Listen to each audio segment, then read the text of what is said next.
ay rated SPG. Striktong patnubay at gabay ng magulang ang kailangan. Maaaring may masiselang tema, lengguwahe, karahasan, sexual, horror o droga na hindi angkop sa mga bata.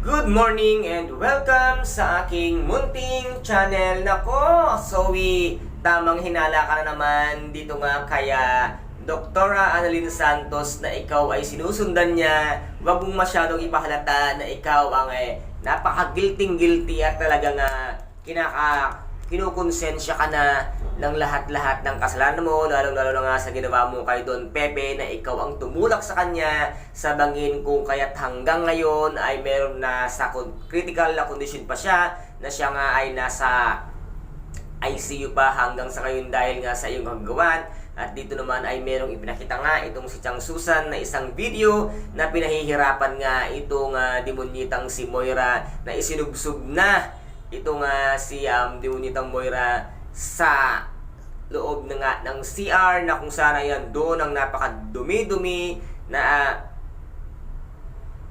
dapat nga lang yan sa'yo, Moira, na dyan ka muna isubsob dahil kasing baho ng laman ng CR ang pag-uugali mo, kung kaya't yan ang nararapat sa'yo. At dito nga ay nakita nga nitong si Zoe ang ginagawa ng mga tao sa loob ng kulungan sa kanyang maming demonyitang si Moira, kung kaya't dito nga ay nagalit siya kay Dr. Annalyn Santos at sinampal niya nga ito. At nakita nga ito ni Chang Susan na siya ay sinampal, kung kaya't ang ginawa nga dito ni Chang Susan ay ginantihan itong nga demonyitang si Zoe at sinabi niya nga dito na wala kang karapatang saktan, kung kaya't sinampal nga din ng malakas nitong Chang Susan si Zoe dahil sinabi niya nga dito na sumusobra ka na at matagal na akong nanggigigil sa'yo. Pasalamat ka, Zoe, yan lang inabot mo kay Chang Susan at hindi ko niya inumbag-umbag at binugbog ng todo-todo. Kung kaya't Zoe, mag-iingat ka